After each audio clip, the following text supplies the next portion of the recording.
परीक्षित की बहुत भविष्यवाणी हुई और एक दिन अर्जुन द्वारिका से वापिस आए तो बड़ा मायूस चेहरा था।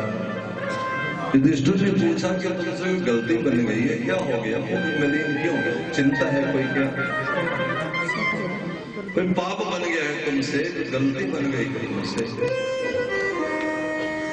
जिस काम से आत्मा बोझल हो जाए उसे ही पाप कहते हैं। जिसमें आत्मा के प्रति कोई बोझ ही ना हो जिसमें। और ध्यान दो, जिस वस्तु को आप जबरन छीनेंगे किसी से, वो चाहे कितनी अच्छी वस्तु क्यों ना हो। एक गोवर्धन में एक महात्मा रहते थे, कोई ग्रंथ ले जाए, ग्रंथ न वापस दे तो उसे कहते थे तुम प्रेत पिशाच, पुस्तक पिशाच, पुस्तक पिशाच। हम कहते महाराज रामायण ले गए, छोड़ो, अगर नहीं देखे गए तो कोई बात नहीं करना, चाहे रामायण हो चाहे कोई वस्तु हो, जो जबरन ले ली गई वो अपराध ही। जबरन, अरे गुरु का ज्ञान जबरन ले लिया था कर्ण ने, जबरन। परशुराम नहीं देना चाहते थे ज्ञान किसी भी,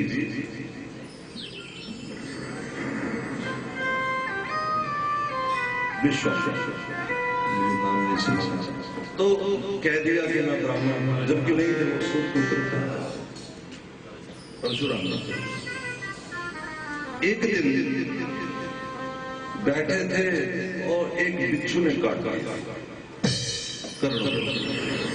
अब बिच्छू ने काटा, गुरुजी जंगा पे सिर रख करके विश्राम कर रहे। अब गुरुजी विश्राम पा रहे हैं, सिर उन्होंने जंगा पे रखा है। अगर दर्द के मारे चिल्लाऊं तो गुरुजी की नींद खराब हो जाएगी, और दर्द बहुत हो रहा था। हाथ यूं धर लिया, टप टप टप टप खून बहे चला जा रहा था, बहुत पीड़ा हो रही थी, लेकिन कर्ण हिले नहीं। जब कर्ण हिले नहीं और परशुराम को जब पता लगा तो उसने कहा कि तू ब्राह्मण पुत्र नहीं हो सकता, क्योंकि ब्राह्मण में इतनी सहन शक्ति नहीं हो सकती, क्षत्रिय में सहन शक्ति इतनी होती, जरूर क्षत्रिय। कौन है? उसने कहा महाराज नहीं, मैं सूत्र हूँ, ब्राह्मण। श्राप ले दिया कि तुमने मुझे धोखे से ज्ञान लिया है, जिस दिन तुम्हें इस ज्ञान की बहुत जरूरत पड़ेगी उसी दिन तुम इस ज्ञान को भूल जाओ। तो धोखे से लिया हो तो ज्ञान भी गुरु ने नहीं बख्शा। जबरन कुछ भी ले लो, अच्छा बुरा इसमें कोई गिनती नहीं। और सहज में जो मिल जाए, सहज में तुम्हें घर परिवार मिला है, रहो आराम से, कोई पाप नहीं, कोई दोष नहीं, बस भगवान नाम ले, इतनी बात याद रखना। छीनना नहीं है। कई लोग जैसे मन्नत से पुत्र मांग लेते हैं, मन्नत से, ये भी छीनना है किस्म का। आगे कथाएं आई नहीं। राजा अंग ने पुत्र मांगा, बेन हुआ उसके घर में, जालिम पुत्र। तो जो सहज में मिल जाए, अपने आप से मिल जाए। अंबरसाने आए, सहज है। मैं हम जा रहे थे परिक्रमा, आप इधर चले गए, मैं परिक्रमा चला गया लगाने। राजू मेरे संग तो कह रहा था यहां तक आए, हमने कुछ किया है क्या? जो यहां तक लाए, आगे अपनी डिमांड न रखो कि ऐसा भी हो जाए, ऐसा भी ना कहो। इससे आगे कुछ हो जाए, जैसी उनकी इच्छा, जैसा सहज हो जाए। अगर उनको अच्छा लगता है कि हमारे सामने वो राधा बन के नहीं, बल्कि बेल पत्र बन के आना चाहते हैं, कोई इस तरह के, जैसे वृंदावन का एक बरसाने का एक सुंदर आकर्षण है, इस तरह का, यही ठीक है। बंदर बन के जो डुबकी लगा रहे हैं, गहवर बन के, वो भी वही है। अगर इस रूप में आना चाहते हैं, क्यों? क्योंकि जो तुमको हो पसंद वही बात करें। एक सखी ने कहा राधा रानी से कि मैंने सुना है कि आपका विरह, आपका वियोग, उसमें जो अंदर एक बलबला बनता है वो बड़ा मुश्किल मिलता है। हे राधा रानी, मुझे अपना वियोग दे दो, अपना विरह दे दो। राधा रानी बोली कि अगर मेरा विरह मिलेगा तो फिर मुझसे तो बात नहीं कर सकेगी जैसे तू मेरे से बात कर रही है, ये तो बड़ी मुश्किल हो जाती है। फिर वो दे दो जो तुम्हें अच्छा लगता है, छोड़ो इसको। तो श्री जी बोली फिर क्या ही क्यों रही है, जो दे दो तुम्हें अच्छा लगता है वो तो मैंने दिया ही हुआ, उसे स्वीकार कर बस। समझ आ रहा है क्या? हमें कथा दे रखी है, स्वीकार करो बस। मिल गया सारा कुछ जो हमने दे दिया। बरसाना उनका है और उनके बरसाने में उनकी मर्जी के बिना एक पत्ता भी नहीं आ सकता। तो लिया और उससे ज्यादा क्या? महात्मा लोग कहते 3 दिन अगर कोई बरसाने में रह जाए तो श्री जी अपनी मोहर लगा देते कि आत्मा हमारी है। या तो 7 दिन का संग मिला हुआ, 6 रात 7 दिन, और क्या ले रहा है जो अच्छा लगे। तो पाप वो है जो हमें जबरन ले लेंगे, समझो। और मेरे देखने की बात यह है, जो मेरी समझ गलत हो सकती है, मेरा अपना विचार है कि लोग भगवान भी छीन लेना चाहते हैं। वो समझते कि खरोच लगा करके कहीं से उतार दिया जाए परमात्मा। नहीं, ऐसा नहीं है। सहन में बैठे हो। अभी जिनका प्रेमानंद जी नाम है, उनका मदन टेर पे बड़ा प्रवचन हो रहा है और सुनने जाते हैं। उन्हीं का वाक्य है, बहुत पहले की बात है। राधा वल्लभ मंदिर मिले तो किसी से बात कर रहे थे, वो बैठा था। उन्होंने कहा कि साधन में जो लोग लग जाते हैं, साधन ही परमात्मा से दूर कर देता है। जो पाने के जतन में लग जाते हैं, जतन ही परमात्मा से दूर कर देता है। मिला मिलाया परमात्मा गवा लेते हैं, क्योंकि करने की आदत है बनी। जैसे हम आश्रम में नहीं रहना चाहते, हेरा फेरी करके खा लेना चाहते हैं, दुकान पे चोरी करके खा लेना चाहते हैं, 4 की 40 में बेच के खा लेना चाहते हैं, लेकिन आश्रम में हमारी तौहीन होती है। लोग क्या कहते हैं?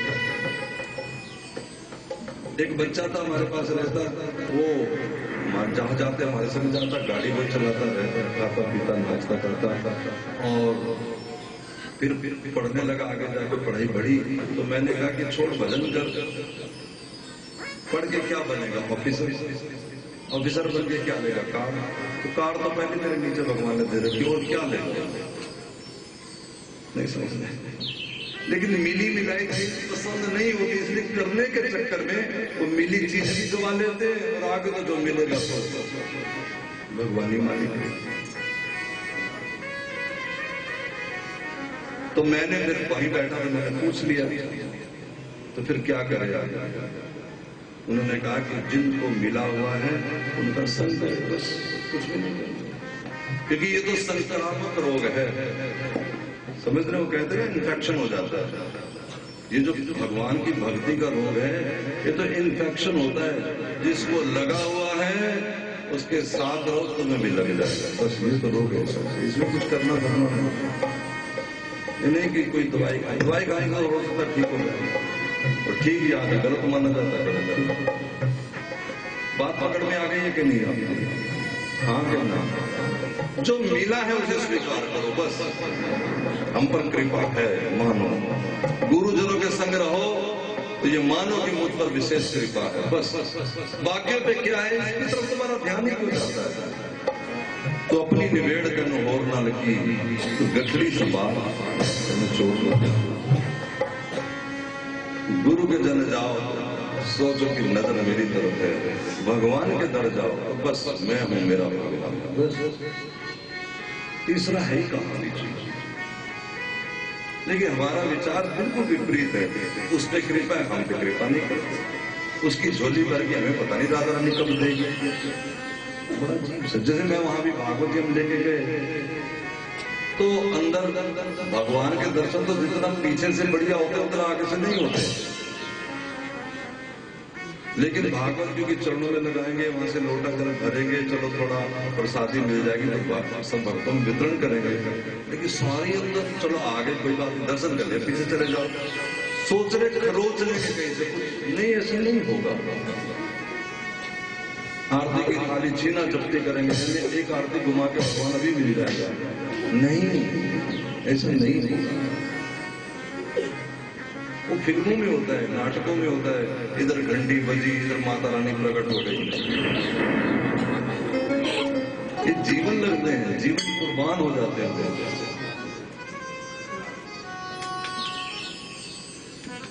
दो मिनट उनसे बात कर ली होती, वहां भी फोटो में खर्चे चले जा रहे हैं, इधर आ वहीं पर तुरंत उसी समय दिल्ली भेज दी, देखो सी पर सामने आ गए। अरे घर जाके भेज देना, कोई बात नहीं, आराम कर। कथा में बैठे बैठे पत्नी को फोन, पति को फोन, माँ को फोन, 1 घंटे बजेगी, जान निकल जाएगी, न जाने कौन सा फोन कोई जरूरी आ गया। अरे मिसिंग कॉल आती है, हाँ इसकी फोन की घंटी पे आ गया।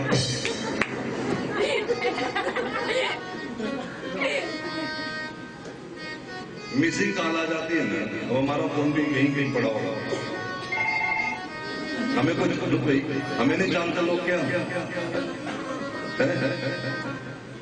हमें नहीं फोन आता होगा क्या।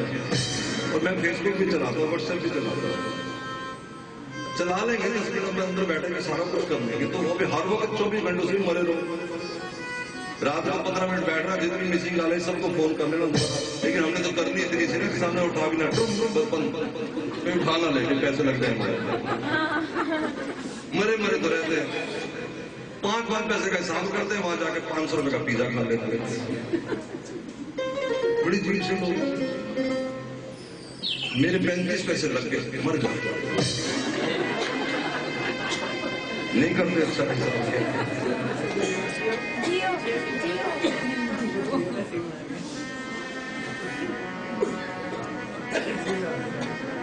अब एक नवा आ गया जियो है, मरो, जेड़े थोड़े थोड़े से बचे तो वो भी मरो, नाम रख दिया जियो। क्योंकि कभी कभी बीच में बंद भी करते थे नेट को भी चलो, लेकिन अब तो जियो। कितने खुश ऐसी बातें सुन रहे, कथा बंद करो।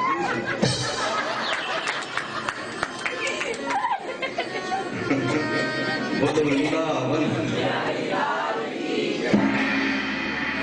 हाँ बहुत सीरियस भी नहीं होना चाहिए ना, बरसाने में आए हैं। जय जय,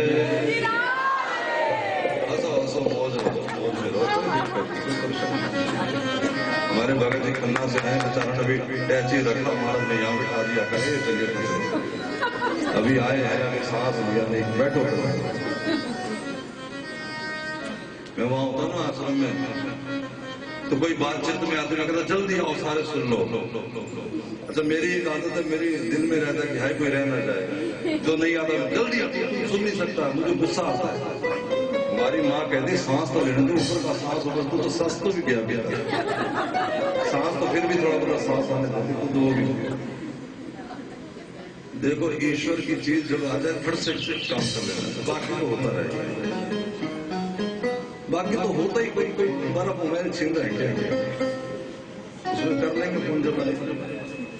चलो खैर, बोलो वृंदावन। तो पाप वही है जो आप जबरन कोई चीज किसी की छीने, ठीक है, या चोरी से कुछ छीन लेंगे, उसको पता बेचारे को संताप होता रहे, यानी दूसरे को कष्ट हो जाए, वो काम न करना, कोई भी वो काम बुरा ही है। और जो रजामंदी में सब कुछ है जिससे वो गलत नहीं हो सकता, वो कोई कुछ भी। इतनी बात हमारी सोच को छोड़ कहती है, हमने कुछ पैमाने बना रखे हैं, ये गलत है, ये ठीक है, ये हमारे पैमाने हैं। अच्छा मैं तुमसे पूछता हूँ, चलो बताओ, देखो तुम्हारी बात अभी कैसे बनती थी, तुम बताओ कि किसी स्त्री के बाल खींचना, नोचना, आप बताएंगे हमारी मूर्ख जजमान है, अच्छा होता है कि गलत होता है? गलत होता है। तुम बताओ जी, आला की बहन नकूर, ठीक होता है गलत? गलत। पक्की बात। और तुम डूब रही हो, रात आ जाए, हाथ में बाल ही आए, अब वो खींचे कि ना खींचे, ठीक होता है? अब समझो इस बात, यानी वो क्रिया जो हमने गलत मानी थी वो ठीक हो गई, क्योंकि परिस्थिति बदल गई, भावना बदल गई, भावना बचाने की हो गई, तो वही गलत चीज ठीक हो गई। हाँ के ना? किसी का पेड़ काटना छुरे से ठीक होता है कि गलत होता है? गलत होता है, सब कहेंगे। लेकिन डॉक्टर रोज चीरा फाड़ी करते, लिखा चीर फाड़ केंद्र, स्पेशल बना रखा है उसका, अंदर एसी भी लगे हुए, चीर फाड़ केंद्र। लोग डॉक्टर हाथ पैर जोड़ते, फीस भी देके आते। तो समझो इस बात को, हमने तुमने बहुत सारी ऐसी बातें जो अपनी तरफ से खड़ी हुई है कि यही ठीक है और यही गलत है। नहीं नहीं नहीं, वो गलत है। तुम्हारा सोच ही अपने भावना के अनुसार वस्तु बदलती है, परिस्थिति बदलती है, तो धर्म भी बदलता है। हम क्या करने जा रहे हैं, हमारा क्या विचार है, उस बात के बदले ये देखा जाता है। और जगत विचार नहीं देखता, वो बाहर की वस्तु देख करके उसका अंदाजा लगा लेता है कि पाप है कि पुण्य है। समझ रहे हैं? तो क्या तुमसे गलती बनी है कि तुम्हारा मुख मैला है? क्योंकि मुख तभी उतर जाएगा, तब मुख का तेज उतर जाएगा, मुख पे वो उज्जवलपन नहीं रहेगा। मैंने प्रधान जी से परसों बरसाने भेजा, इनका मुख बड़ा कुछ मुझे नजर आता है। अब ये जरूरी नहीं कि आप बूढ़े हैं, 70 साल का कोई आदमी है, उसमें झुर्रियां हो, उसके मुख पे तेज नहीं होता। वो होता है, वो नजर आंखों की चमक बता देती है। मैंने कहा आज आपको क्या हो गया, थक गए हैं, क्या हुआ? तब इन्होंने मुझे बाद में कुछ बताया कि आज मेरा शरीर से कोई चिंतन ही नहीं बन रहा। चलो मेरी बात हुई, जैसा भी चल रहा है। यानी जब आप गलत मार्ग पे आ जाएंगे या आपका, तो फिर आपका मुख उतरेगा। और पूछा तो कहा कि कुछ नहीं, जिसके लिए हम जिंदा हैं या जिनके सहारे हम जिंदा हैं, वो कन्हैया इस दुनिया को, धरा को छोड़ के अपने धाम को चले गए। ये सुनते ही कुंती ने शरीर छोड़ा। परम भक्ता थी कुंती। ये है परम वैष्णव, जो भगवान की जुदाई एक सेकंड भी ना सह सके, वही शरीर छोड़। फिर पांडवों ने भी कलिकाल को आते देखा, तो परीक्षित को गद्दी में बिठाया और ये भी स्वर्ग की तैयारी करने चले गए। अब ये चले गए तो परीक्षित राजा बने, छोटी उम्र में बन गए थे, और ये भी दिग्विजय की तैयारी करते थे। दिग्विजय मतलब दूसरी स्टेट पे भी जय पाना, उनको अपने में शामिल करना, जो आगे जाके अशोक भी करते रहे। एक दिन रास्ते में देखा, बैल है, उसका एक चरण है, 3 टूट गए। सत्य, दया, धर्म, दान। सत्य, दया, धर्म, दान, ये 4 चरण है। कल काल में एक ही रह गया, दान। बस सत्य भी गया, दया भी गई, धर्म भी गई, दान। ये विधि होत दान कल्याण, कलिकाल। लेकिन मेरा ऐसा कहना है, वो देखो हर जगह लिखा दान पात्र, मंदिरों में लिखा हुआ। हमने आश्रम में लिखा था भेंट पात्र। मेरा ये मानना है कि दान तो केवल भगवान कर सकते हैं। उन्होंने हमें जो दान किया, कहते ना प्रभु जीवन दान दे दो, कहते हो कि नहीं कहते? जिसने जीवन ही दान दिया, बाकी वस्तु किसी की दी थी। तो जो हमें मिला वो भगवान ने दान किया है, तो दानी क्या दान करेगा? जो दान लेने वाला वो क्या दान करेगा? तो ये है कि जो हमें दिया है वो किसी को आप भेंट स्वरूप दे दो कि भगवान ने मुझे भी दिया, तुम्हारा भी सत्संग भी दे दो। ये भक्ति का पुट है। और केवल दान दान दान चिल्लाना ये धर्म का पुट है। धर्म में स्वर्ग तक ले जाता है, भक्ति में भगवान तक ले जाती है। क्रिया वही होती है, भावना बदलती, जैसे मैंने भी बता दिया, फल भी बदल जाता है। पहले जैसे बेटी बता रही थी कि गलत है तो उसका फल था कि नरक में डाल दो, लेकिन फिर बदला भाव तो फल निकला कि इनाम तो स्वर्ग में दो। पीट रहा था उसे काला एक अभद्र,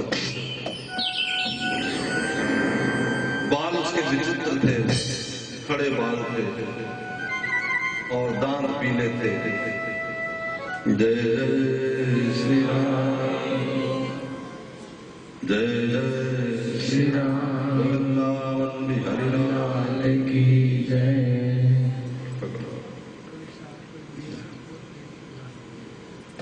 श्री राम। हमारे वीर जी जो आपको दर्शन दे रहे हैं, श्री शुक्ला जी, इन्होंने ही हमारी